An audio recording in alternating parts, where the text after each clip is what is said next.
Hi, everyone. My name is Mayra Salinas. I am an educator, entrepreneur, and aspiring coach. And I am excited to share with you my final assignment for my case for coaching. Some of you may or may not know, I am currently in the certificate for professional coaching here at New York University. I also work at NYU, and this is a passion area of mine as I build my coaching practice. This is actually my final assignment for my class tonight, and I wanted to practice by recording myself, but also I have been receiving a lot of questions about coaching. What is coaching? How does it work, and all these fun things. And so I thought this would be a great way to kind of share the information that I'm learning in the certificate for professional coaching. So thanks for being here. Thanks for letting me practice for you. I'm going to go through my presentation for the case for coaching. All right. So again, coaching, what is it? Does it work? How does it work? Why does it work? And what is the impact of coaching? As you can see on the screen, there are many definitions of coaching. I think the three that really resonate the most with me is that coaching is helping people tap into their inner purpose and passion, and then connecting that with outer goals and tasks to bring about extraordinary results and alignment. That's probably my favorite definition. Coaching is also unlocking a person's potential to help maximize their own performance. And lastly, my favorite mantra is helping people write things down and get things done. Overall, coaching is the facilitation of positive change.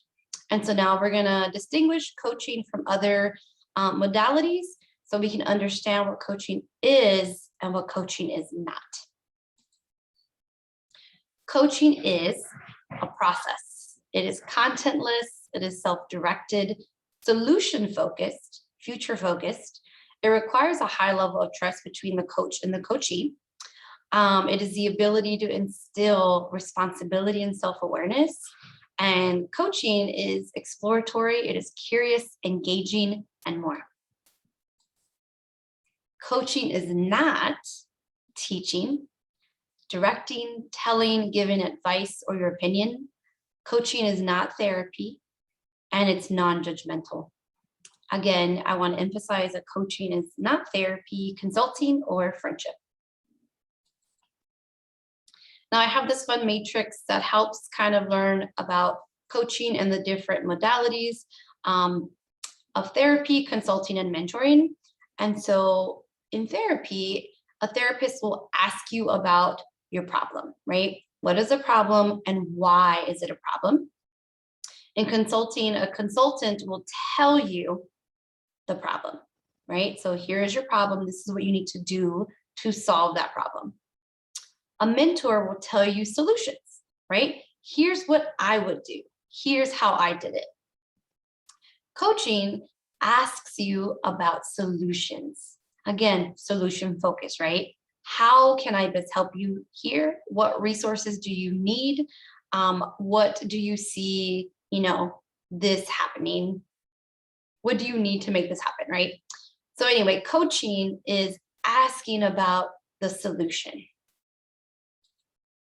Does it work? Does coaching work? I get this question a lot. Yes, it works, but coaching works when these key things are met, right? So there is an understanding of what coaching is and is not. And that's honestly why I wanted to record this and share this with you all, because a lot of people, including myself, I didn't truly know the definition of coaching. And so that's why I wanted to pursue a certificate in it to kind of learn a little more. But again, coaching works when you understand what it is, when it's not. It works when the coach and the client are educated, invested, and present in the process of coaching. It works when the client is motivated to create change in their life. It also works when there's a lot of trust transparency, and rapport that are organically cultivated over time, right? Through the coachee and coach relationship. Again, the client comes to their own insight. This is a big one. Whereas the coach, I ask the right questions at the right time. You as a client are coming to your own decisions and your own insight. How does coaching work? Okay, lots of information here, but there's a lot of science and psychology behind coaching that I'm learning in my classes, which is really interesting. And so I want to briefly mention that, the scientific theory, and then we'll jump into the practical application of coaching. And so thinking of the neuroscience, neuroscience basically discovered that our brains, right, our brain is highly plastic, meaning even the most ingrained behavior, the behaviors that we've been doing for years, those behaviors can be changed, can be modified.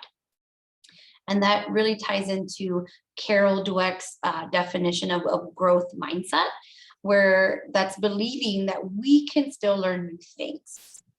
And so again, I don't want to get into the weeds of the science behind it, but it is very interesting. I'm happy to share some articles that we've been reading in class. But there's a lot of neuroscience and psychology to influence and inspire the coaching models that we use as coaches. And so kind of shifting into that practical application, there are many models of coaching, and we're learning a lot of them in my class. Those coaching models, again, are used to help generate insight and then encourage people to act on those insights to eventually make that meaningful change. Regardless of what model is used, there are 4 basic stages of the coaching process. Happy to share those with you. There are these 4 at the bottom, which is goal setting, right? What does a client want to achieve? Second is the current reality or situation. What is their starting point? Third are options or alternatives. Coaches really encourage the clients to generate the options to reach their goal. And lastly, actions forward. What actions will you as a client commit to doing to get closer to your goal? So again, regardless of the models used, there are 4 basic stages where us as a coach, we will help facilitate those stages to help you come to your own insight and own decisions. Why does coaching work? Well, I feel it works because it provides structured yet flexible freedom to learn and grow. It allows the client the autonomy and ownership to guide your own coaching sessions, right? You as a client are setting the agenda. It allows the client to self-direct and take charge of their learning journey. And it creates a safe space to process and explore your goals. It also allows the client to identify and kind of build that own intrinsic internal motivation, which will then create overall change in your life, both personally and professionally. So again, I feel like it works because it is very self-directed. Self-directed. And again, you are creating the agenda and you are working towards your goals. So I feel like clients have a lot of ownership of what that looks like. And then what is the impact of coaching? I feel like the impact is as unique as a client. I wanted to share kind of the impact coaching has had on me personally, as I have been working with a coach for the past, I would say 8 months, and then previously as well. But I feel like coaching has really helped increase self-awareness, confidence, motivation, both intrinsically and extrinsically, especially through the pandemic. It's helped decrease imposter syndrome, which is very real, especially as someone who identifies as a first-generation Latina business owner. It is that imposter syndrome is very real.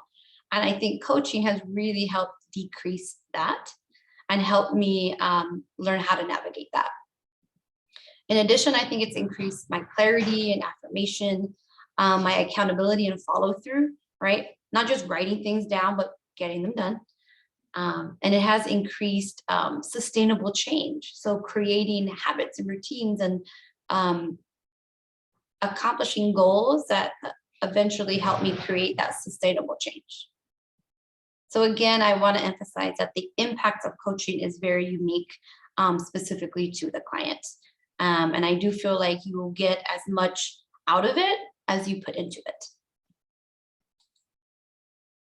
All right. Again, overall, coaching is a facilitation of positive change, lots of definitions. But again, I hope as a coach to help tap into your inner purpose and passion to eventually create those goals and tasks to help you achieve the results you want to see in your life. Again, unlocking your potential to maximize performance and overall helping people write things down and get things done. If you are here at the end, thank you for watching my presentation on coaching. I really appreciate it. I get to present this tonight as my final assignment. So thank you for listening. Again, if you are interested in coaching, have additional questions, I am more than happy to help. Feel free to reach out to me in that regard. If you are interested in pursuing coaching, I am looking, I have a few more coaching spots for the fall semester. Feel free to reach out. In addition, if you don't follow me on Instagram, please do. I'm trying to work a little more on that and posting about coaching. My Instagram handle is Mayra K. Salinas, MAYRA KSALINAS. Again, happy to answer questions, happy to collaborate, happy to share more details about coaching. Thanks for staying here through the presentation, and I hope to see you soon.